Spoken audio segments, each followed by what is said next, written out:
think we should be live now. I'm just going to greet everyone. And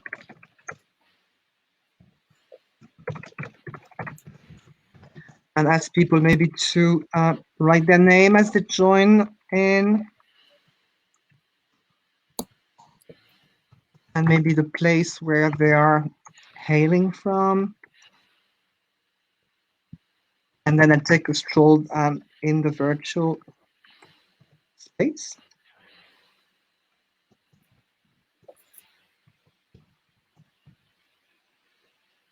Hi everyone, this is Susanna. Yeah, so you can see the message there. So please just leave us a little comment so we know you're there. Let us know where you're tuning in from. And we're just waiting for people to tune in. And while we do that, you can see here on the screen that Olivier is going to show you the gallery website and how you can access the online show, the Bloomsday show. Happy Bloomsday, everyone. Actually, yes, happy Bloomsday. I have the hats, everyone. So beautiful hat by John Shadlin, the Dublin milliner. So let's see. I'm just going to go to the exhibition page. Our first guest, Owen is there. Owen McLaughlin and Finola, hello there. And I'm just going to go to the exhibition page. The way. So this is the Morphing Feminine, the Bloomsday 2020 group show page.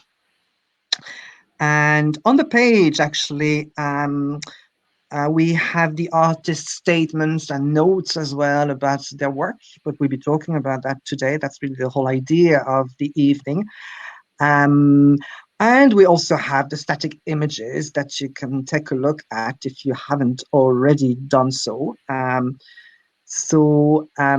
just going to click on the virtual space link, and this is going to take us to that page. And it's at the start. Here we go. Online in our 3D virtual space. And hopefully it's going to work, and it's working. And there's a few instructions here as well that you might want to read. It's telling you how to navigate in the virtual space, the various options that you have. So I'm going to enter the space, and I'm going to go for the guided tour, which is possibly the easiest or the easier option. And so that just, people can have an idea how to navigate in the space. And I'll pause as well. I mean, it's going quite fast in the space. I'll pause from time to time just to show you what you can do when you pause, and how you can display the information about each work of art. So here we go. And Susanna, let me know if we can't see the screen properly or there's any problem. I'm just going to pause the tour here, and I'm pausing the tour on a painting by the artist Vicky Smith. And when you do that, it's quite easy. Just click on the image, and you're going to see this information bit here. And this is where you can display the title, the medium, the price, for instance. And once you're happy with that, you can resume. You can exit that detail view and resume the tour. And it's a bit confusing, but to resume the tour, you just press on start tour, and it's going to sort of resume the tour. And again, when you see something that you like or something that it's going, another work by Vicky. We're moving to a work here by David Fox. I'm going to pause it here if I can. And let's see. Click some information, and again, display a bit of information, the title and things like that. You can actually stay in that view if you don't want to go back to the virtual space. You could basically, move from one work to another if you find it easier. So you're not going back to the virtual space. This is work by Miriam McConnell here. So you're in this sort of detail view outside of the gallery space, if you like. If you want to go back to the gallery space, that's easy. You exit that view and you press start tour, and it's going to continue with this sort of guided tour of the exhibition. A beautiful work by Kelly Ratchford here. And then we have work by Mary Fitzgerald here. That's one that she's going to be talking about tonight. Cersei. And let's say, for instance, I wanted to stop on that one, poster, click on the image, and display the information. All right. And the good thing about this is that you can also access it from your phone, from your smartphone, or from a tablet. And there, the navigation is also quite intuitive in terms that you can kind of swipe. That's right, yes. Actually, there's a main menu here. You could also display the list of all the works, a bit like a catalog or a price list. I'll show it to you now. And it's quite good. It's giving you the list of all the works in the exhibition. And again, it's like a price list, so you have prices as well. And in fact, you can actually click on a piece, and then it will take you back to the exhibition. I'm going to click on Mary's The Gathering here, and that's going to take us directly to Mary's painting in the detail view. So I'm just going to continue. More people joining. Susanna? We have Seamus there. He said hello. Hi, Seamus. Is anybody else out there joining us? Please just leave a little comment. Maybe tell us where you're from. There's a big red sticker there. That's one that we There's saw. a huge red sticker on that, Nikki. That work by you, Susanna, there. Mm-hmm.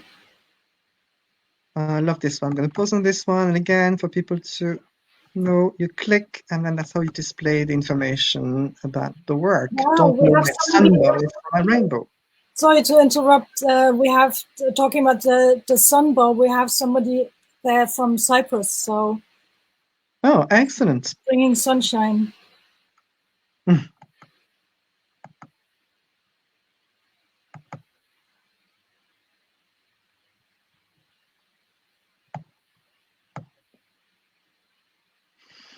Obviously, this is just a virtual sort of version of the show. The gallery reopened last week, and the show itself is on the walls in the gallery. So I would definitely invite people to really come and see the exhibition in the gallery from tomorrow onwards. All you have to do is really kind of call me or email me or text me, and just to let me know what time you're thinking of coming so that I can pen you down. And we also require for people to wear a mask or some face protection. But other than that, the exhibition is available for viewing in the flesh. But it's kind of good at the moment in the times we live in, and to have this sort of virtual version of it as well. Just to give a bit of an introduction about maybe the gallery and the Bloomsday Festival. For those of you who don't know, my gallery is based in Dublin 1, just a few yards away from the James Joyce Centre. And I moved into this area back in 2013, and have been involved, or the gallery has been involved in the Bloomsday Festival since 2015.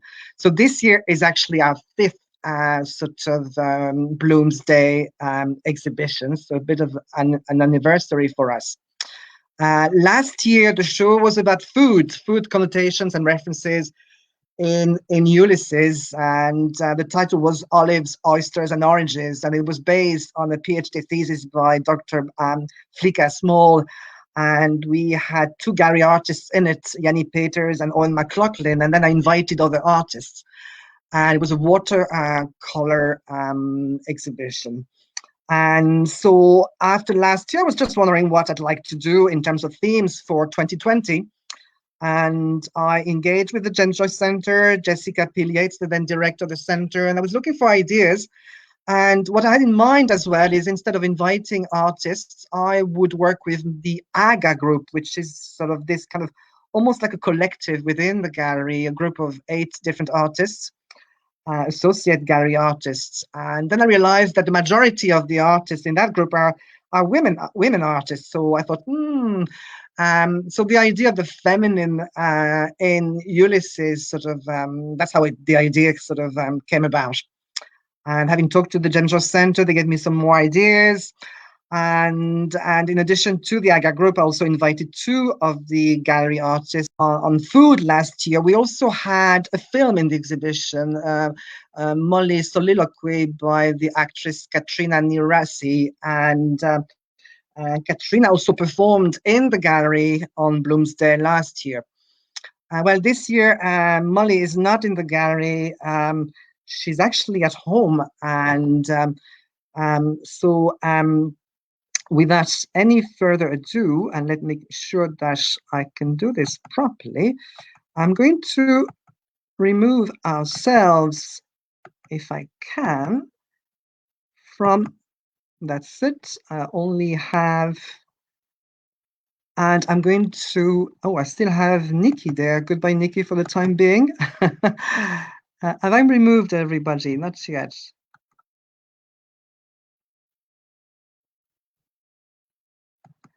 I'm just trying to remove everyone. It doesn't seem to be. Okay, yes. And is everybody gone? And it's gonna.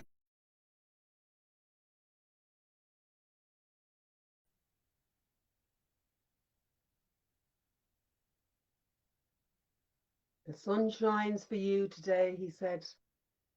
The day we were lying among the rhododendrons on Hoth Head, his grey tweed suit and his straw hat. The day I got him to propose to me. Yes. First I put the bit of seed cake in his mouth. And it was leap year like now, 16 years ago. My God. After that long kiss, I near lost my breath.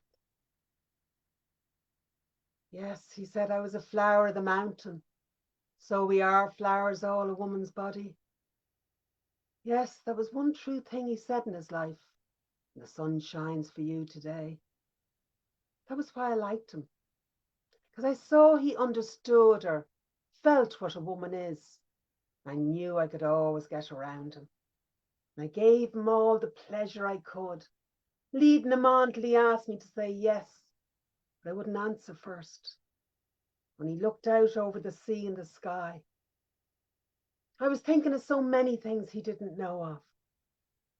Mulvey and Mr. Stanhope and Hester, father and old Captain Groves, the sailors playing All Birds Fly, and I say stoop and washing up the dishes, they call it on the pier. And the sentry outside the governor's house, with the white thing round his helmet, half roasted, poor devil. The Spanish girls, all laughing in their shawls and their tall combs. And the auctions in the mornings, with the Greeks and the Jews and the Arabs, the devil knows who all from all ends of Europe and Duke Street. And the fowl markets all clucking outside Larrabee Sharon's. And the donkey slipping half asleep. And the vague fellows in the cloaks, asleep in the shade on the steps. And the big wheels of the carts of the bulls. And the old castle, thousands of years old. Yes, and those handsome Moors, all in white and turbans, like kings, asking you to sit down in their little bit of a shop. And Rhonda with the windows of the posadas, glancing eyes, a lattice hid for her lover to kiss the iron. The wine shops half open at night. The castanets. The night we missed the boat at Algeciras. The watchman going about serene with his lamp. Oh, and that awful deep down torrent. Oh, and the sea crimson, sometimes like fire. And the glorious sunsets and the fig trees in the Alameda gardens. Yes, and those queer little streets, with pink and blue and yellow houses, and the rose gardens, the jessamine, geraniums, and cactus. Yes, and Gibraltar as a girl, where I was a flower of the mountain. Yes, when I put the rose in my hair like the Andalusian girls used. Or shall I wear a red? And how he kissed me under the Moorish wall. And I thought, well, as well him as another. And I asked him with my eyes to ask me again, yes. And he asked me, would I? Yes. To say yes, my mountain flower. And first I put my arms around him. Yes. And drew him down to me so he could feel my breasts so of perfume. And his heart was going like mad. And yes, I said, yes, I will. Yes.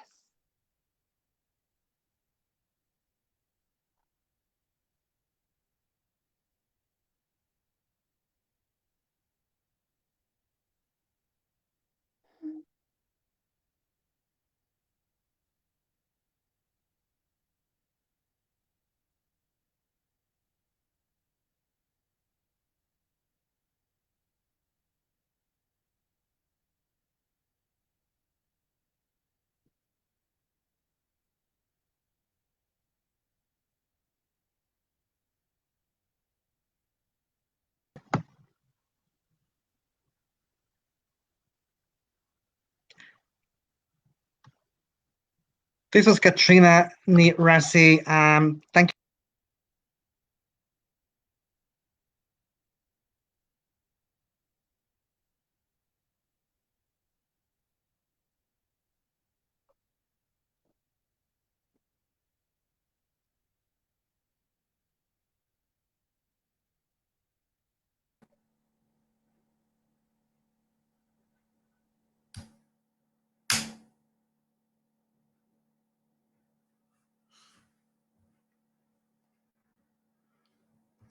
No sound here.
I'm not hearing any sound from you, Olivier. But I will just get on and talk about the piece. If you can hear me. This piece was the first piece I worked on for this particular Bloomsday. Sorry, Olivier, can you hear me? I can hear you now. Can you hear me? Yes, I can hear you now. Hi, Nikki. This is Nikki Hayden, and Nikki is going to talk about some of the work in the exhibition. And I've actually displayed the first work here. Thank you. This piece was one of the first things I attempted when I started out on this particular exhibition. I have worked a couple of years back on this show, or this theme of Ulysses, and I kind of felt that with the change of title, it gave me a little more scope to sort of broaden the way I was looking at Ulysses as a whole, and almost look at the source material and how he got to where he was and who helped him, but also how what was incredible was that every single person he met or came in contact with or thing, he kind of embodied. So when he met this amazingly dynamic woman who helped him publish his first book, you know, there's no question that she, as a character, will become embodied in some way in some of his writings. That's just what he did. He embodied everything. And there was a continual morphing of energy between all of and a fluidity between everything that he was involved in. And this was, you know, an amazing thing. But what I also realized was my first reaction was annoyance, because, you know, I've seen this iconic image a number of times, a good number of times, and sometimes Sylvia was cut out and it was just Joyce. And I think, you know, that annoyed me because, you know, every single woman that he was around or with, he embodied, he morphed it into his writing. And I don't want to say that he emptied them, because he didn't empty all of them, but he did empty some of them. So when I move on to the next piece, which is about Lucia, I made an installation, and that was House of Cards, and that represents the fragility of Lucia's, I suppose, mental health, but also what I was trying to show was her strength, which again, that was fed off. It was her exciting life, her dance, that led James Joyce into so many different areas that potentially he might have been involved in so easily. And it wasn't, you know, James Joyce who subdued, if you like, Lucia, although he did in the end by saying, okay, no more dancing. But it was afterwards the subduing of her memory by her brother, by family. They wanted to obliterate her. And this is what I suppose what I'm saying is that he, as an artist, embodied all of these women, but the historians and the people that came after didn't have the good sense to realize that you were looking at a package, you know? So that's sort of a rough explanation of what I was trying. That's really interesting, Nikki. I'm actually showing right now a close-up on the Lucia House of Cards, which really is an installation of 10 sort of monotype prints, each being unique. Could you take us through maybe the process, what was involved in creating this amazing piece of work? Well, I suppose a good 20 years of my earlier artistic life were being involved in various printmaking studios. So I'm very fond of print as much as I am as painting and sculpture. And I decided it was time to kind of just revisit some of that. And what I did was I created small lino cuts and did individual work on the lino cuts by cutting away.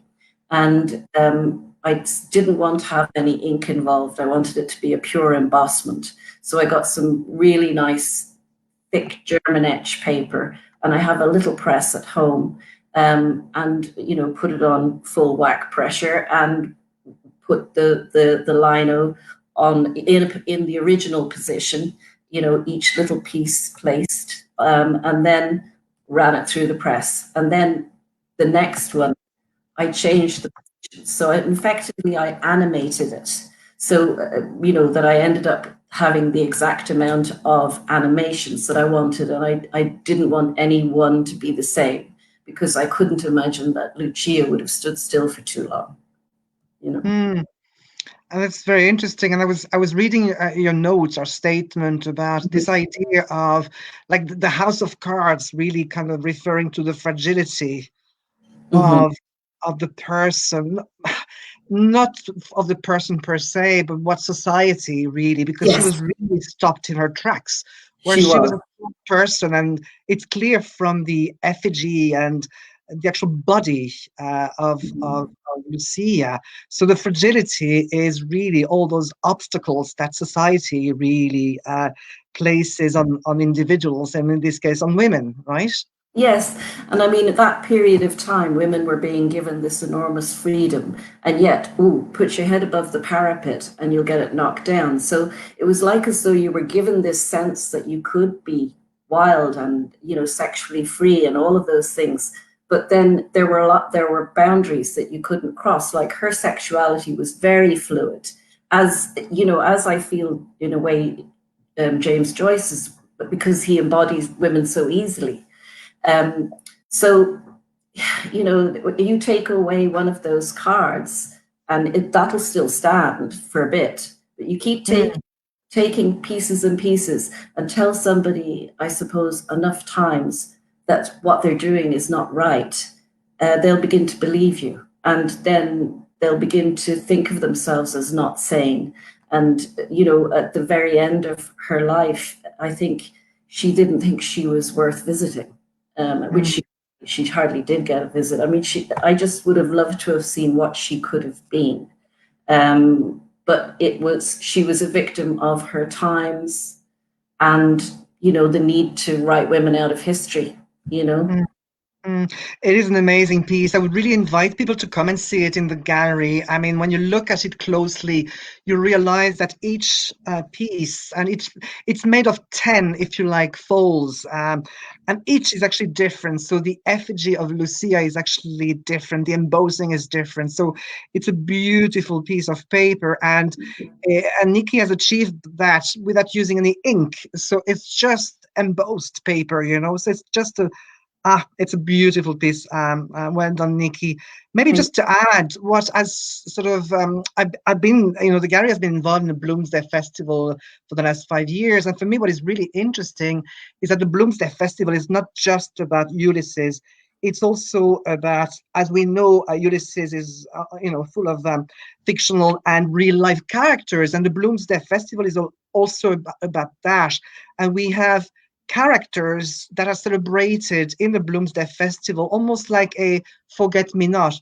Let us not forget about Lucia. Let us not forget about Sylvia Beach. And for me, that's what the Bloomsday Festival is also about.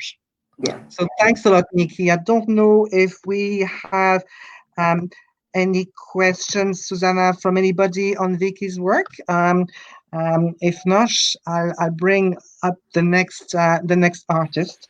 At the moment, there's just compliments on the work, which is very beautiful and interesting. And thanks for explaining the process. And it looks stunning, and also the way it's kind of placed in both the virtual space and also in the gallery. It's just nice to be able to kind of walk around it and just see the different embossings. It's very, very beautiful, and the fragility, you know, kind of adds to it.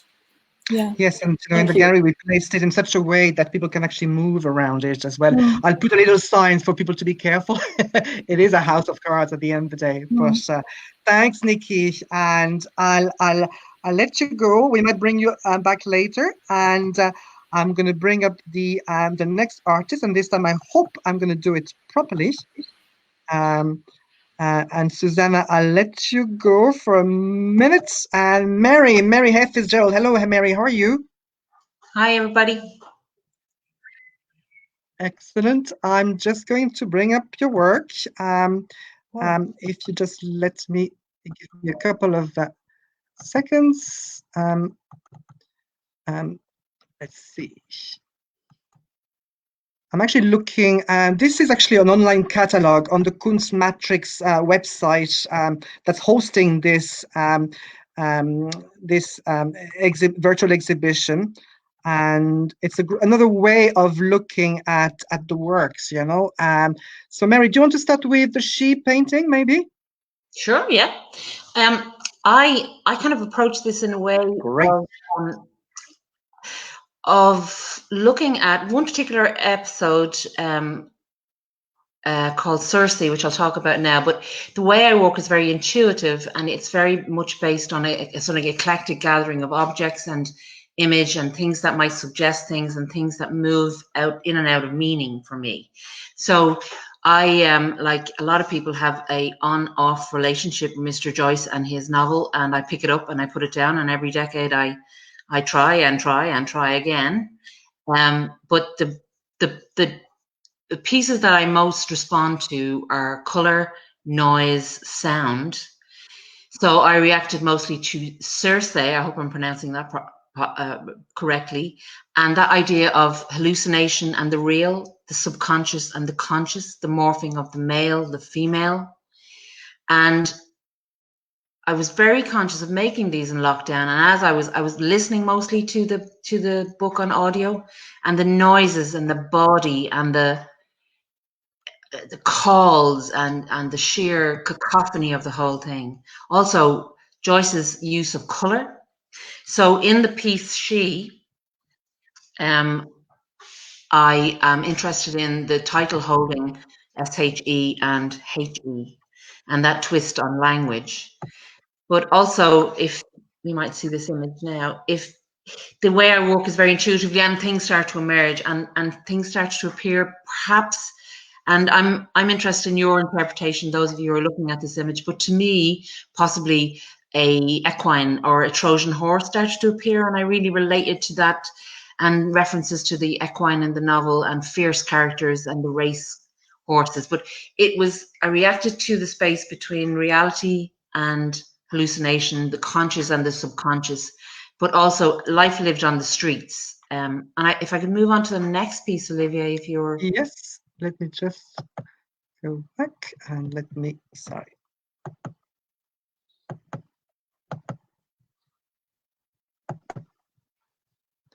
Getting there. There we go.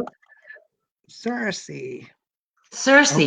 So to the Joycean scholars, I hope that pronunciation is correct. So this painting I kind of felt was based on that episode 15, and all the characters therein, and particularly the female voices who I could hear. And my studio is near Talbot Street, and in lockdown there was no voices anymore, and I almost heard these sounds of all these women as reaction to normal life will resume soon. It resumed 100 years ago and it'll be back. The color, I was struck by Joyce's use of, he talks about a woman appearing in a Turkish costume and a camel plucking fruit from a tree. So the painting can be seen as this portal between the real and the unreal, all these stories, all this color, all this clamor, all that sex and dirt and action, all that interaction between male and female, as lived on the streets in a time when the streets went empty in Dublin. And I'd like to leave then all the other things for your own interpretation, because I do feel sometimes, like the novel, we bring our interpretation and our life lived, our human condition to the words he wrote, and also I'd like to think to the things that we paint, look at and see and hear. That's great, Mary. Thanks so much. So there are 4 works by Mary in the exhibition, all absolutely beautiful. And again, you know, this is work that needs to be experienced in the flesh. So please do drop by the gallery in the next couple of days. By the way, the exhibition is running until the 20th of July. Because of COVID-19, we had to reschedule a few things. So we decided to launch the Bloomsday exhibition this year on Bloomsday, which is today. And then the show is going to run until the 20th of July. So plenty of time to see Mary's work at the gallery, and obviously the work by the other artists. So thanks a million, Mary. And I might bring you back in at some stage tonight. Thank you. Sure. So next we have Vicky. Vicky, I'm just going to bring you up. Vicky is hailing from Galway. Hi, Vicky. Hi, Olivier. How are you? I'm good. Let me just bring up your work. If you just give me a second. And this is Mary's work. And let's see. Here we go. Do you want to start? Is there any work you'd like to start with? We can start with that one, the glove sculpture. Excellent. Okay, so all of the work that I made for this exhibition was during lockdown, so that put a restriction immediately because we didn't have access to our studio within, I'm a member of Engage Art Studios. So I really had to think about what I was going to do, really. And I managed to, before the lockdown, to bring home this sculpture that I was working on in the studio. And it's two gloves that have clasped together and are being morphed or covered with plastic pearls. So the idea behind this really tied in wonderfully with some of the texts that I started reading to sort of remind myself about the relationship between Nora and Joyce. And fabulously, I found a few sentences in the Nora book by Breda Maddox, and it tied in wonderfully with this. So there was one sentence that, or sort of bit of information about the gloves. And when Joyce started sort of beginning to see Nora, he asked her for one of his gloves so that he could take it to bed with him as sort of an erotic object, which I found very intriguing. And it worked quite well with this sculpture for me. So it's called It Lay Beside Me All Night Unbuttoned, and it, performed in a very, an impeccable manner, he says in Breda Maddox's book, and about Nora. And this information is based on letters that he would have written to Nora. So it's between Nora and James Joyce, and that was quite interesting. And he was quite coy about it. And he did give her another pair of gloves back because they were expensive items.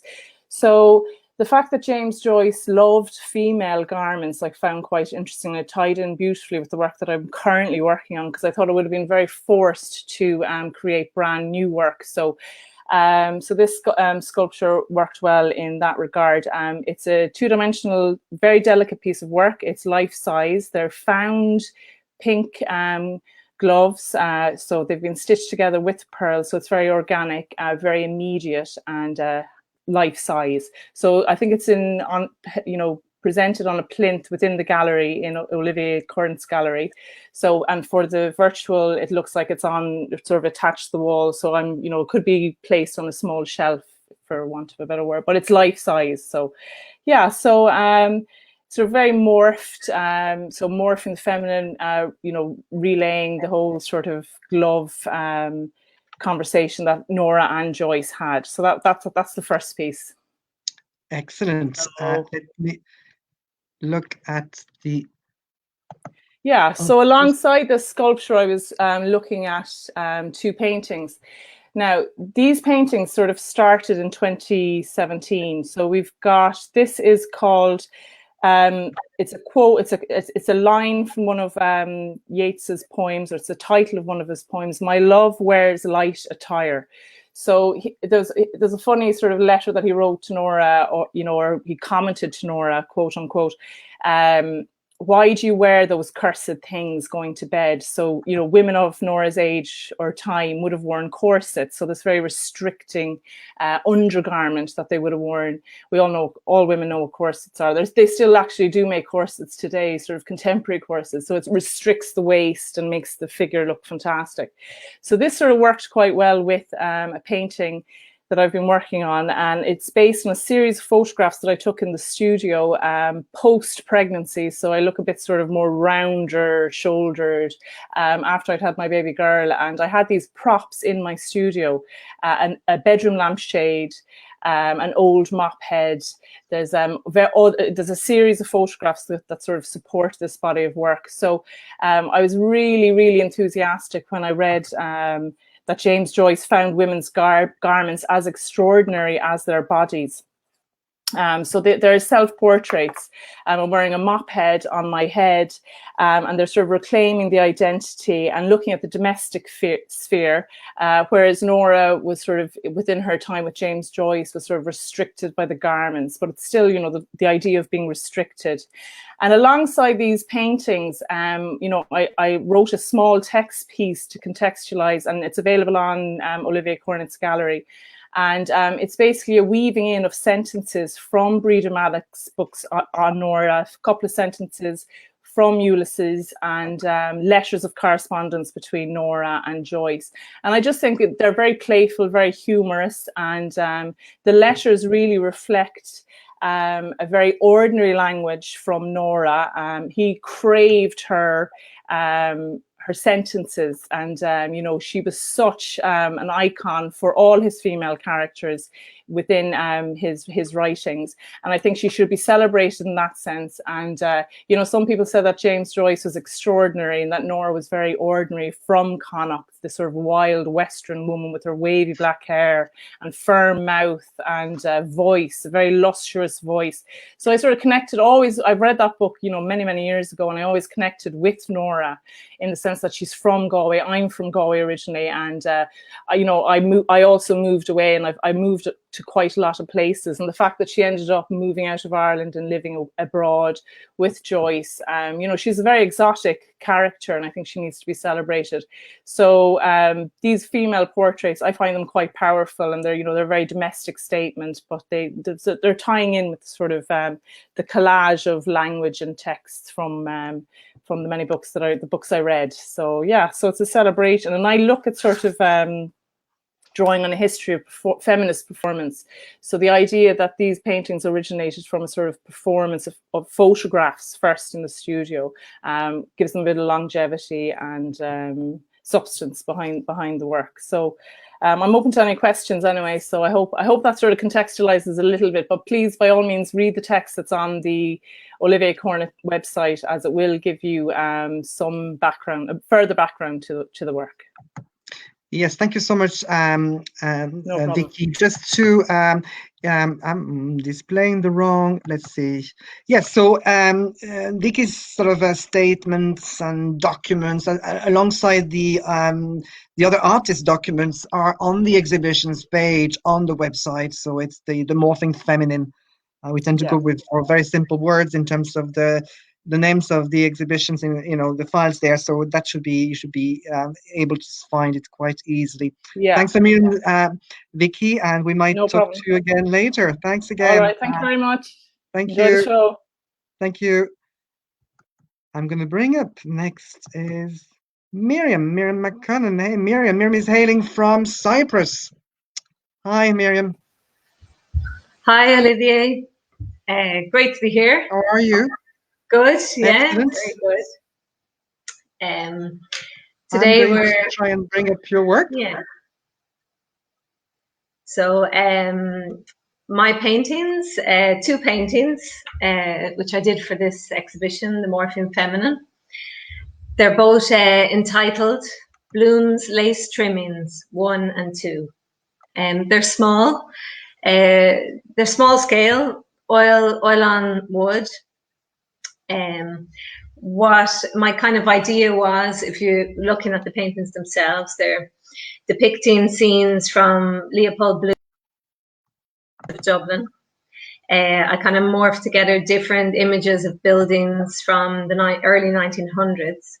I've painted them in a very kind of sepia, monochromatic way to give that kind of time, you know, kind of time element to it all. Although these kind of architectural, the architectural journey is interrupted with patches of white and black lace. What I wanted was to inject kind of this idea of this feminine quality of lace that almost hints at the intimacy of like women's lingerie. In doing this, I wanted to kind of depict what was going on in Bloom's head as he had his journey through the streets of Dublin during the book. So it was his thoughts filled with his beloved Molly and preoccupied with the imminent affair that she would embark on.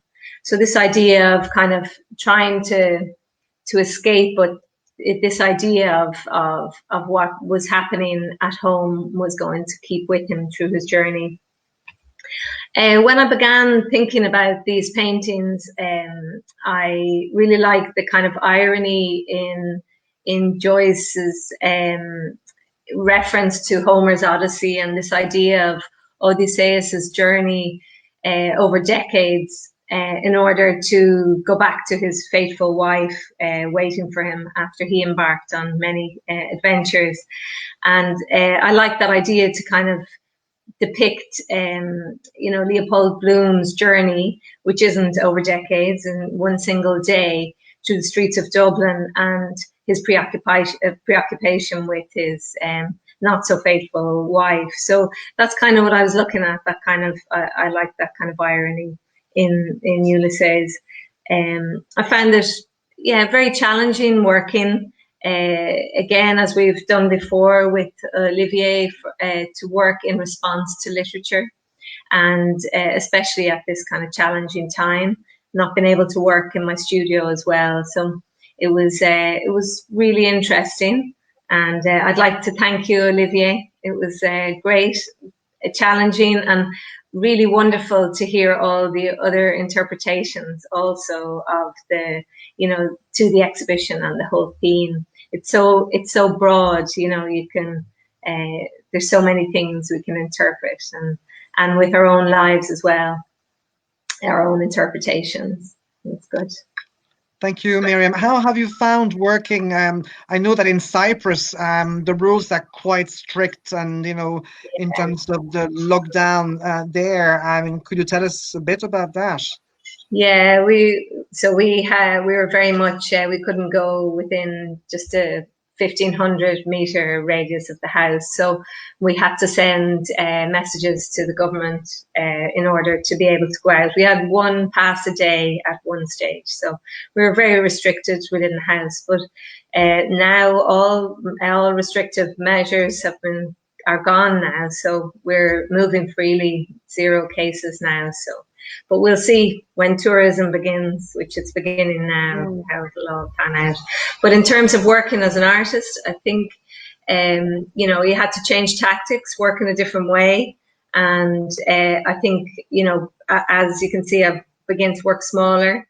And also, these 2 images themselves, they're quite restrictive, and the building meets you head on. They're you can't look beyond it. So that was also part of that idea, of this kind of enclosed interpretation of the streets, are something that is much wider space, which was quite an interesting, something that came from working close at home. And just to add, thanks, Miriam, for that. And just to add to that you'll be exhibiting at the gallery a new solo show next year. I'm looking forward to that as well. Yeah, me too. Thanks a million, Miriam. Thanks a million, Miriam. Thank you, Olivier. And again, I might bring you back up at some stage later today. Okay, thank you. And I think then, let's see.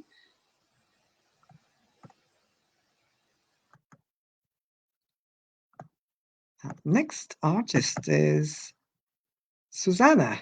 Hi, Susanna, how are you? Hi. Can you hear me? Yes, I've just unmuted myself. I was listening. Yeah, I'm just kind of looking. Are you there?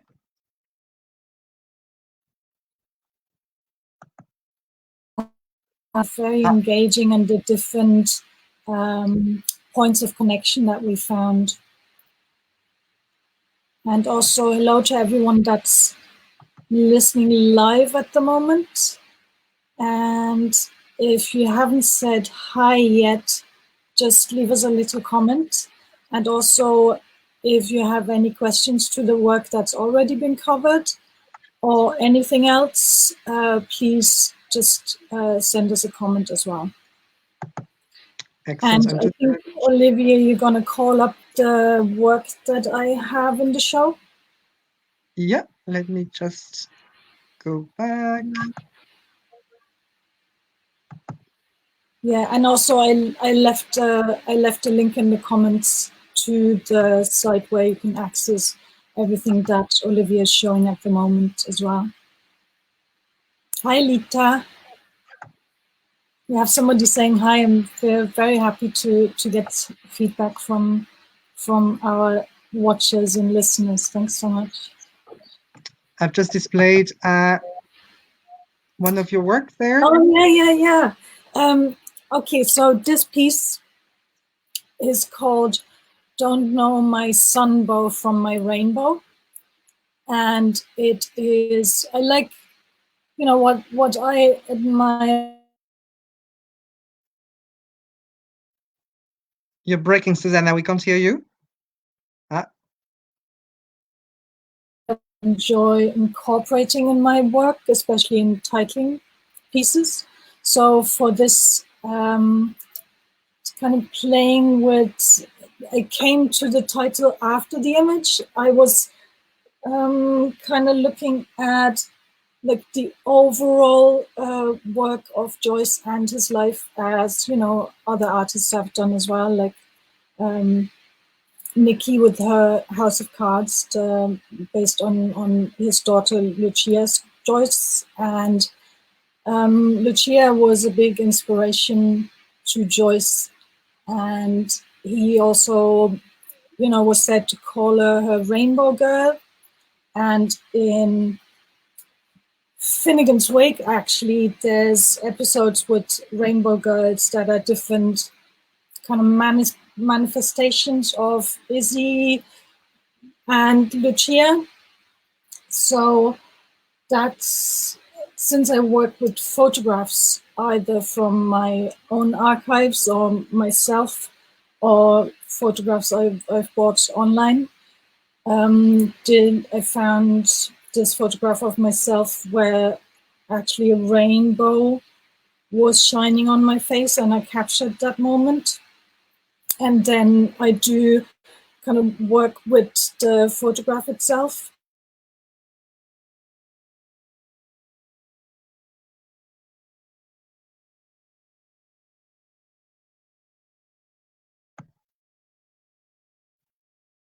We've lost you, Susanna, there.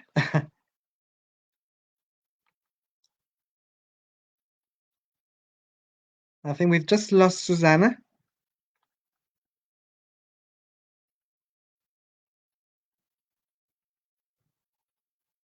Kind of breaking things and bringing like an unexpected element. Susanna, we lost you. We lost you there. Oh, you lost me like completely. We lost you. Yeah, the connection is not very good, but yeah. Okay. Go, keep going. Yeah. We lost you again.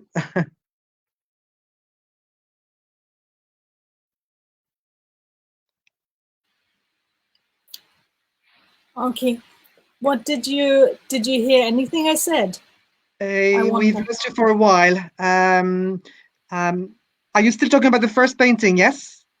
Yeah, I was saying yeah. amazing. Yeah, we lost you for a while, but that's all right. Yes. Okay.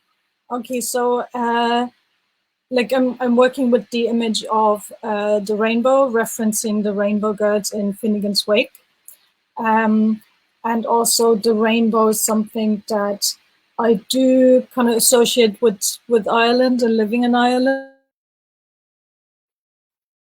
We lost you again, Susanna. Seas. Are we losing me? And Olivier? Yeah, we are losing you. Yeah, the connection is not good for some reason. Okay. Yeah, would you like me to move to the next image, maybe? With a bit of luck, we get a bit... yeah. Let me open.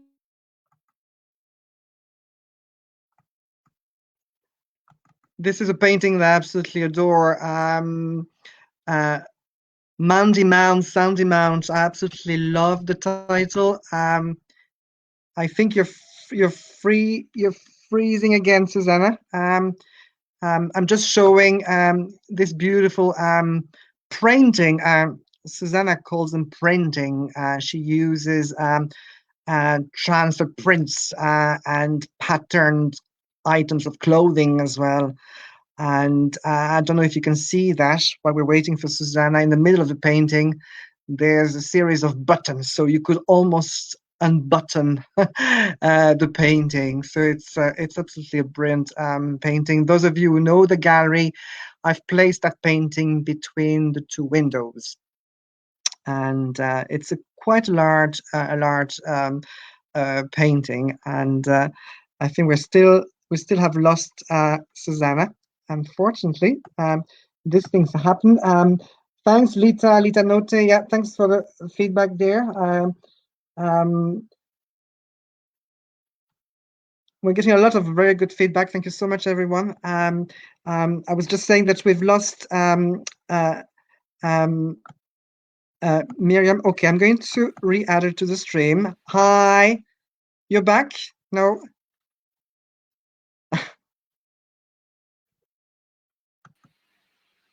Okay, I'm back. I'm You're gone. back. I'm back. I'm gone. Yeah, I was referring, like, while I was speaking to myself and the internet that wasn't working, I was talking about Joyce's experimentation in language and, you know, kind of Finnegan's Wake, which the rainbow image, you know, that one, the last one we had, is kind of referring to, and the one that's on screen now, the Mandy Mount and Sandy Mount, refers to, you know, that very famous scene where in Ulysses, where Leopold Bloom is walking on the Sandy Mount beach and watching Bertie McDowell sitting on the rock and leaning back and looking at the fireworks and exposing her legs and other things.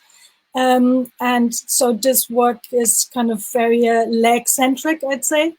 And in, you know, in my practice, I use photographs. So that's a found photograph from my archives, and it's these two women that look like sisters who are peeling potatoes, and they're looking at the photographer, at the viewer. And for me, that's also that kind of statement of, I mean, Gertie knows that Leopold is watching her, and it's this moment between them. And also, as you can see, just lost Susanna again. She was just about to talk about the buttons, I think, in the middle of the painting. It's, you know, kind of their top halves, and below it is their legs. So that's, you know, that's also kind of a different layer that I'm adding to it. And I don't want to chance the internet anymore. I don't know. I hope something came across. It did, Susanna, it did. Yeah. While you were out, I was telling the audience about the buttons in the middle of the painting. So, fantastic. Yeah. So Susanna had a brilliant solo exhibition at the gallery. That was the show that finished just last week. And that's with Susanna that we started the virtual space. And Susanna has been really instrumental in helping me getting the virtual space ready, really, with the first show, her show, that we placed in that virtual space. So I just wanted to say thank you, Susanna, for all the work I've been getting from you in getting the virtual space going. Yeah, I mean, it was a pleasure, Olivier, and I think it's just you know, due to the COVID, that we had to kind of see, okay, how is this show going to happen? And now, as a bonus, in the Bloomsday show, you can... Just lost you again.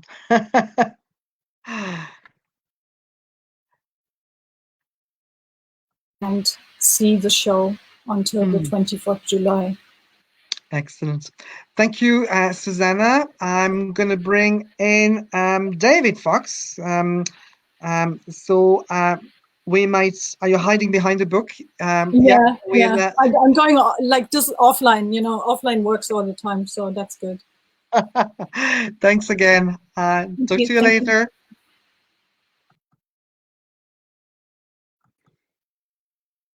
Hello. David Fox, good evening. How are you, David? Hi, Olivia. Can you hear me? Yes. I can hear you perfectly all right. I'm just Great. going to bring up your work. David is a member of the AGA group, and I was saying in the introduction that the majority of the artists in the AGA group are women artists, and at the moment David, I think, is the only male artist in the group. And I remember last year I was wondering myself, it's going to be very interesting, David's response to the exhibition, or to the theme. Let's see if I can find your work in the catalog here. Here we go. I suppose I'll start with this one here. Yeah, start with that one. Yeah, that's the first piece I made. Yeah. Tell us a bit more about that. So it's almost like a diptych, isn't it? Or at least two very sort of similar pieces, right? Yeah, it is. To be honest with you, like, with Ulysses, I was no expert on it, to be brutally honest with you. So the challenge for me was to go and actually do my research before the exhibition. When you first invited me to the exhibition, and I heard the theme of the exhibition, I was a bit taken back about the feminine in Ulysses. But through my research, I found a lot of documentation, a lot of text, a lot of video, actually related to the feminine, or the womanly man. So I found it really interesting. So, what my background from art, I tend to make a lot of paintings with cinematic references, which can be quite theatrical, where characters are quite eccentric and such and such.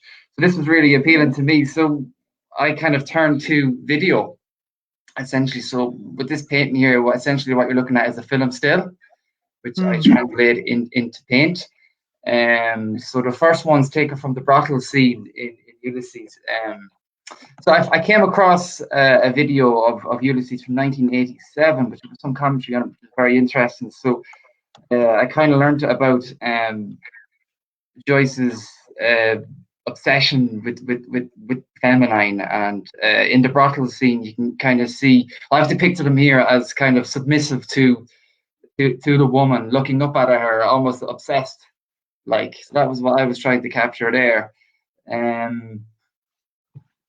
Yeah, so it's obviously it's hard to imagine what's real and what's imaginative in it. So my interpretation is that Bloom is imagining the scene, and he's obsessing about the feminine, and that's why I titled it, the desired woman. So he's desiring the woman, but in the second piece, I've titled it the desire to be the woman. So he's kind of morphing into the kind of fantasy that he's been idealizing in his own mind. So he's living this fantasy, and he's becoming the woman. So again, he's imagining himself as a woman. So that's I done some more research, and I looked up a movie. I found a movie that's titled Bloom.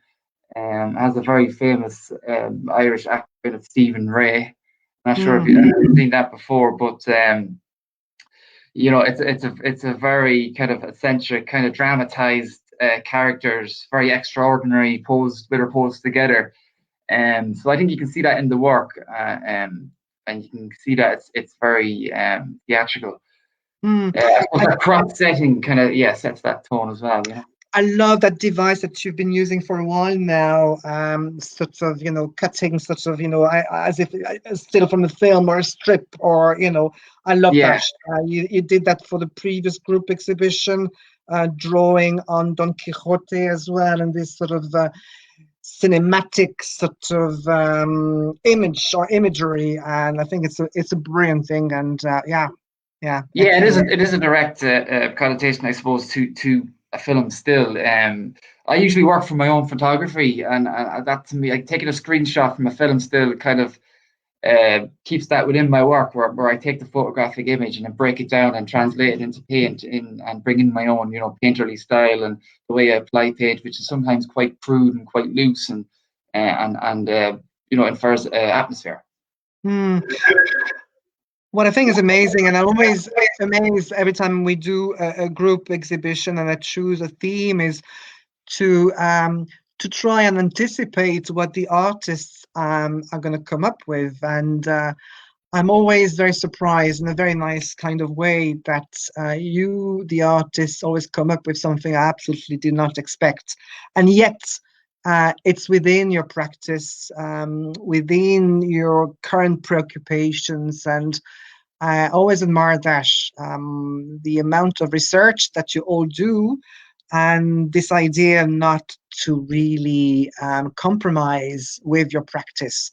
And that takes, I think, a lot of skills to do that. And I must say that all the artists at the Olivier Cornet Gallery, I've always responded to those challenges over the years, and this exhibition is no exception. So I'd like to thank you all for all the work that you have created, for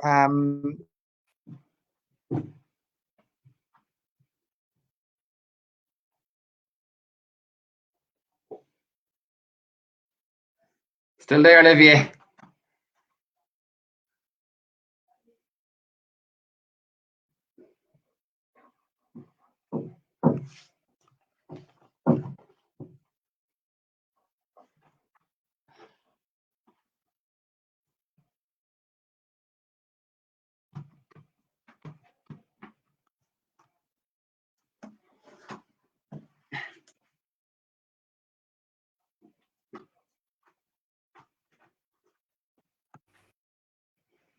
I think it was my turn to be cut off. And the internet just died on me here. So I was just, I hope you can hear me. I can hear you, yeah. I'm back online, all right. Sorry, everyone, the internet died on me. I was just thanking the artists, for having responded to yet again another challenging themed exhibition. So thank you so much, and for everyone. And those of you who have attended tonight, I just want to really say thank you as well on behalf of the artists. And again, the show is open to the public from tomorrow onwards. Just give me a buzz or email me just to make an appointment. I would recommend 30 minutes of your time, just and then and do bring a mask as well, for your own safety as well. And again, the exhibition is running until the 20th of July, so plenty of time to see the show. And thanks everyone. I'm not going to chance it. I'm just worried that I'm gonna be breaking. I'm just bringing some of the artists back to, just in case. I don't know how many people I can bring back, but I think I'm only allowed to have 6 artists. Hi everyone, can you hear me? Yeah.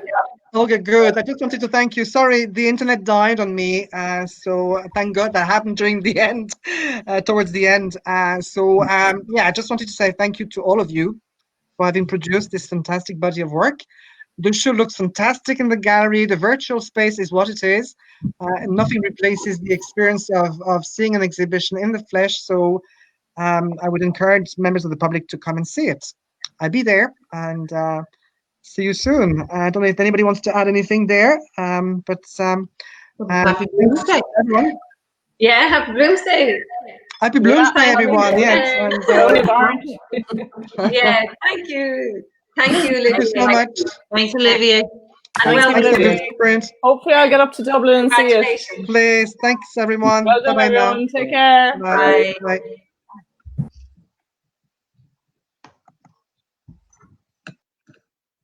Hi, everyone. We're oh, gosh. We are in the studio now, so nobody can. Can you hear me, Susanna? Yeah, I can hear you. I don't know what happened there. Yes, and it was interesting. Oh, Mary is there, and David. Initially, when we couldn't hear Nikki, it was my mistake. I had forgotten to re-enter the room. That's why, yeah. But then the internet died on you, and it died on me just a few seconds ago, Thank God. Yeah. I'm actually just wondering in the future if we need to streamline on 2 different channels, just in case my internet connection goes, at least the way we did it with you, Susanna, So I think in going forward, we'll streamline on another artist's Facebook page as well, just in case. You know, I was thinking about that, but it went very well. So Amazing. so Amazing. yeah, Amazing. that was good, and let's see the feedback that we get and everything. So Still live, thanks a are lot. Okay, I'm gonna go. Live, Bye. Nick. Bye. Okay, so Yeah, talk to you gotta soon. go. All All right, the best. thank Happy you. Olivia. birthday. Bye bye. Hello, Ashlyn. Hi, Olivia. How are you? Good, yeah. You're actually still live, just so you know. Oh, we're still live. I've just realized that we were still live. So, Ashlyn.